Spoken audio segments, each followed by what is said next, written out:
आता आपण जे किशोर कुमारजींच्या आवाजातलं गाणं ऐकलं, प्रेमकवितांविषयी बोलणं सुरूच आहे.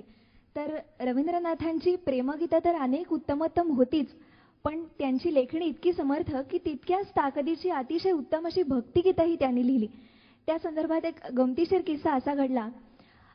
एकदा अक्षयचंद्र सरकार यांनी रवींद्रनाथांना चॅटर्टन नावाच्या इंग्रजी कवीबद्दल सांगितलं. या इंग्रजी कवीनी प्राचीन कवीच्या कवितांची अतिशय हुबेहूब नक्कल चालवली होती आणि त्या कविता कोणालाही ओळखता येत नव्हत्या. मग काय झालं, रवींद्रनाथांनी ठरवलं की आपणही दुसरा चॅटर्टन व्हायचं. बघता बघता हातून काही जुन्या शैलीच्या कविता लिहून झाल्या सुद्धा. मग त्यांनी त्या एका पोथीत लिहून ठेवल्या आणि एक दिवस एक स्नेही त्यांच्याकडे आले होते.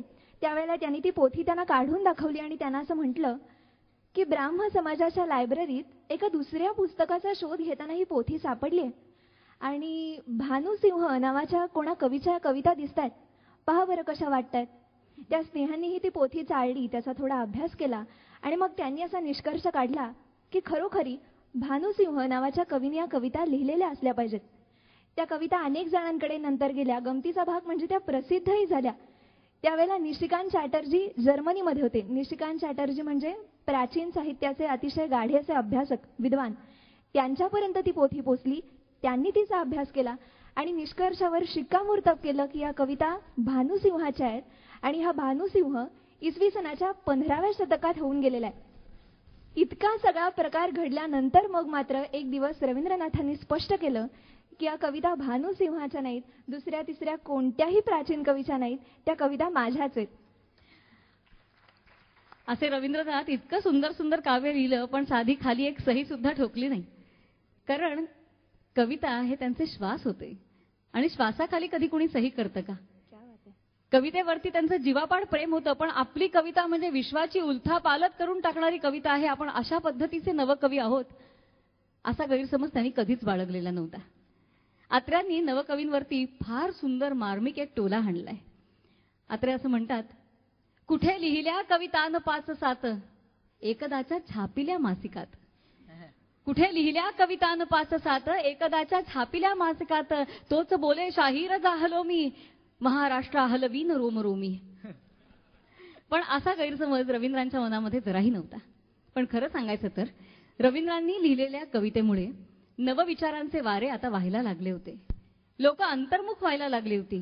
काय पद्धतीनं पुढे जावं, कशा पद्धतीनं आपली चळवळ उभारावी हे देशभक्तांना सुद्धा रवींद्रांच्या काव्यात कळत होतं. लोक भारून गेली होती, प्रेरणा मिळत होती. जनगण मन अधिनायक जय हे भारत भाग्य विधाता हे गाणं तर लोकांच्या ओठावरती रात्रंदिवस खेळत होतं. यंदाच्या वर्षी आपल्या राष्ट्रगीताला 100 वर्ष पूर्ण होत आहेत.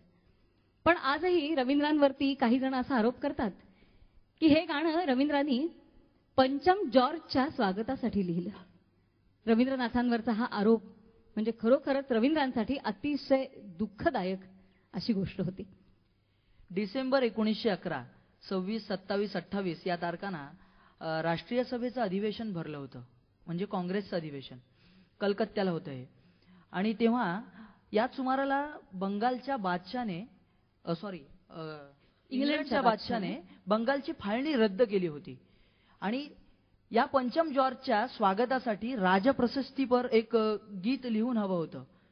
म्हणून काँग्रेसच्या बड्या नेत्यांनी रवींद्रनाथांचे जे नातेवाईक होते, डायरेक्ट रवींद्रनाथांना सांगणार कसं, म्हणून रवींद्रनाथांच्या नातेवाईकांमार्फत ही गोष्ट रवींद्रनाथांच्या कानावर घातली. आणि जेव्हा ही गोष्ट रवींद्रनाथांना कळली तेव्हा त्यांना या गोष्टीचा विलक्षण त्रास झाला. संवेदनशील कवी मनाला धक्का पोहोचला. इंग्लंडच्या बादशाचं राजप्रशस्तीपर गीत आणि तेही माझ्या लेखणीतून, अशक्य. आणि याच अस्वस्थ अवस्थेतून त्यांच्या लेखणीतून शब्द अवतरले, जनगण मन अधिनायक जय हे भारत भाग्य विधाता.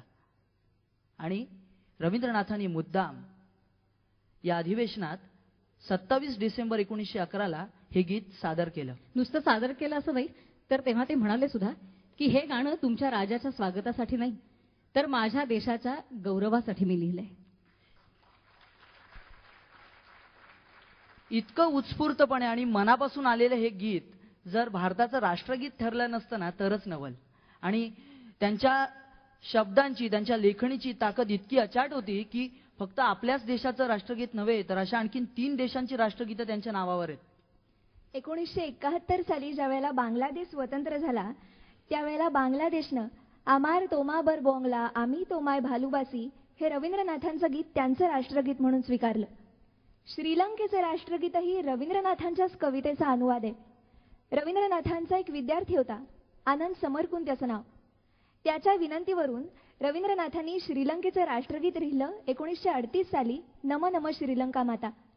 पुढे ज्या वेळेला आनंद श्रीलंकेत परतले तेव्हा त्यांनी या राष्ट्रगीताचा सिंहली भाषेत अनुवाद केला आणि आजही रवींद्रनाथांनी दिलेल्या चालीवरच आपा श्रीलंका माता नमा नमा नम माता सुंदर श्री बोरोनी असंच श्रीलंकेचं राष्ट्रगीत गायलं जातं. ऐकूया. मला असं वाटतं की हे राष्ट्रगीत आहे, आपण एक क्षणभर त्याच्यासाठी उभं राहूया.